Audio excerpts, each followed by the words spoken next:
विदर्भात मागील 3 दिवसांपासून सतत पाऊस सुरू आहे।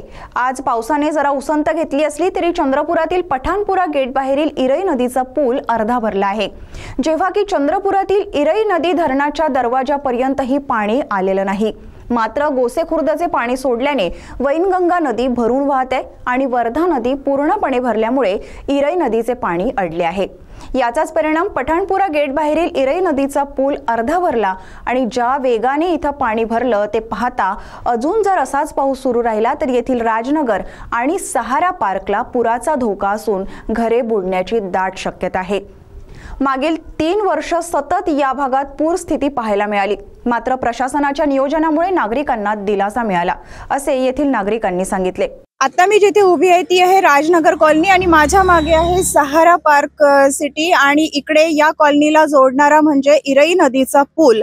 जेव्हा वर्धा नदी फुगते तेव्हा इरई नदीचं पाणी अडतं आणि ते पाणी अडल्यामुळे मग या पुलावर पाणी जमा होतं आणि एकदा का पाण्याची पातळी या पुलावरून वाढली की राजनगर कॉलनी आणि सहारा पार्क कॉलनी या दोन्ही कॉलनीतली घरं बुडतात। इथे राहणाऱ्या नागरिकांकडनं इथल्या त्यांच्या काय समस्या आहेत पाण्याविषयी, त्यांचा किंवा घरं आतापर्यंत कितीदा त्यांची घरं बुडलेली आहेत, त्यांचा काय अनुभव आहे आणि येणाऱ्या याच्या काळात जर त्यांची घरं बुडण्याची स्थिती आली तर त्यांच्याकडे काय उपाययोजना आहे किंवा शासनाचे काही त्यांच्याकडे निर्देश आहेत का, हे जाणून घेणार आहोत। आपल्या सोबत आहेत सर, आपलं नाव? माझं नाव कारुबा शामराव दुधे आणि भावी सरपंच पदासाठी उभं राहणारा आता 10 ते 15 वर्षापासून या राजनगराची पुरबुड्यामुळे एवढी अवहेलना होते। काळी कचऱ्याचं साप निघणं, ढोरं डुकरं येणं, गदे चरणं आणि लोकांचे नुकसान होत आहे। आणि या पुरबुड्यामुळे आणि नदीचे खोलीकरण थांबल्यामुळे पुरबुड्या होत आहे आणि या पुरबुड्यामुळे एवढा नुकसान भरपाई होते, लोकांचे हाल होते। जेवायला रोटी नाही म्हणल्यासारखं असं घर सोडून जावं लागते। इथे जर समजा पूर परिस्थिती निर्माण झाली तर तुमच्याकडे काही उपाययोजना आहे का किंवा शासनाने तुम्हाला काही निर्देश दिले आहेत? शासन वगैरे काहीच देत नाही आम्हाला, आपल्या स्वतःच्या खर्चाने जावं लागते आणि ते पंचायत जिल्हा परिषद डोंगला टाकते, पूर्ण इथून पब्लिक काढून तिकडून नेऊन सोडावं लागते गावामध्ये। आमच्या जिल्हा परिषद शाळेमध्ये काही बेसन भात चारते जाणार नाही तर मग उपाशी राहावं लागते। काका, आपण जसं आपलं बोलणं झालं तेव्हा बरेच विषयांशी तुम्ही हात घातला होता, तर तुम्ही काय सांगाल? तुम्ही किती वर्षापासून इथे राहते आणि इथली पूर परिस्थिती तुम्ही कशी अनुभवलेली आहे?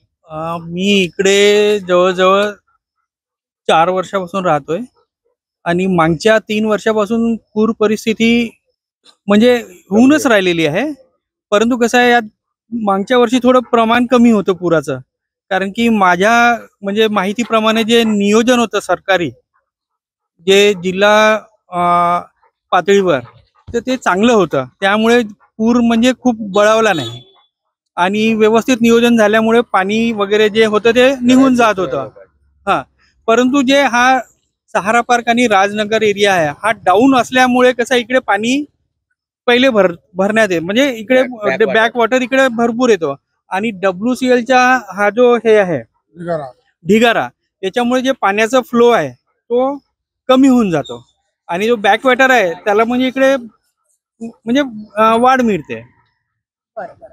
आणि जेव्हा पूर परिस्थिती निर्माण होते तेव्हा शासनाच्या काय उपाययोजना असतात? आणि त्यांच्याकडून सगळ्यांना म्हणजे माहिती देण्यात येते का बा आता पूर वाढून राहिलेला आहे तर तुम्ही सुरक्षित स्थळी स्थानांतरित होऊन जा, जेणेकरून तुमचं म्हणजे मालहानी, जीवहानी, वित्तहानी कोणाची झाली नाही पाहिजे, कोणाचं घराचं नुकसान वगैरे नाही झालं पाहिजे। काही म्हणजे महागडं सामान आहे तर ते वगैरे तुम्ही शिफ्ट करून घ्या, त्याच्यासाठी 1-2 दिवस पहिले ते त्यांचं अनाउन्समेंट होते।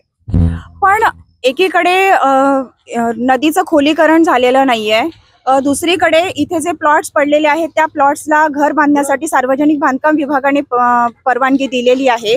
लोक इथे येऊन लोकांनी घरं बांधली, राहायला सुरुवात केलेली आहे। इव्हन इथे साधी सुधीच घरं नाही तर बंगले सुद्धा या भागामध्ये मला दिसतात।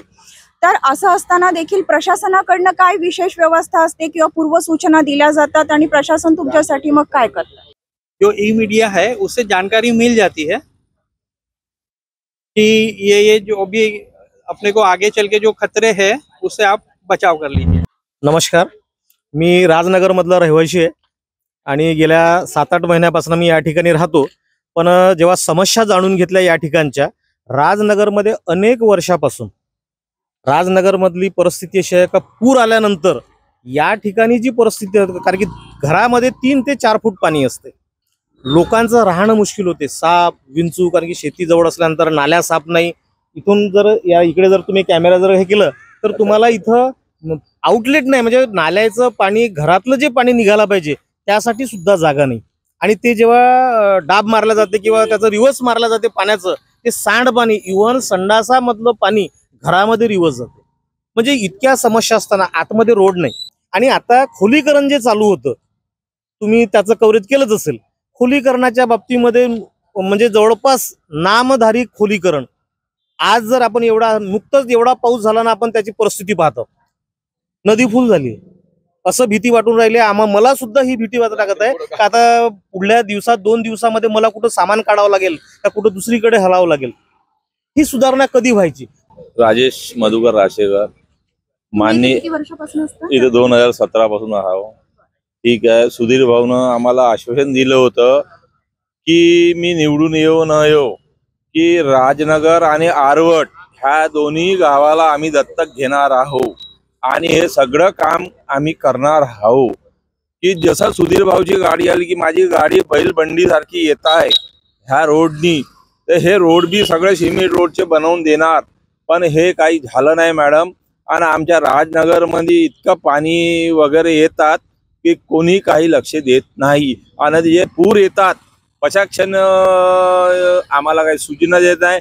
यायला म्हणतात की तुम्ही ग्रामपंचायत मध्ये सूचना बी येते, तिथं जा, पण तिथं त्यांना काही व्यवस्था नाही होत आहे, काही नाही होत आहे. एकूणच इथल्या नागरिकांचा रोष हा आमदार सुधीर मुनगंटीवार यांच्याकडे आहे. निवडणुकीपूर्वी सुधीर मुनगंटीवार यांनी दिलेलं आश्वासन पूर्ण केलेलं नाही अशी तक्रार इथले लोक करत आहेत. तर आपण बघितलंय की सध्या तरी पाणी आता सध्या आज पाणी थांबलेलं आहे. त्यामुळे वैनगंगा नदी जरी फुगली आणि वर्धा नदी जरी फुगली तरी इरई नदीचा अजून कुठल्याही दरवाजापर्यंत पाणी आलेलं नाही. त्यामुळे सध्या तरी इथला इरई नदीचा पूल, पठाणपुरा गेटच्या मागचा इरई नदीचा पूल सुरक्षित आहे आणि इथले नागरिक सुरक्षित आहे असं समजायला हरकत नाही. CTV साठी वैभव रुयारकर सह तुलना देवगडे, चंद्रपूर.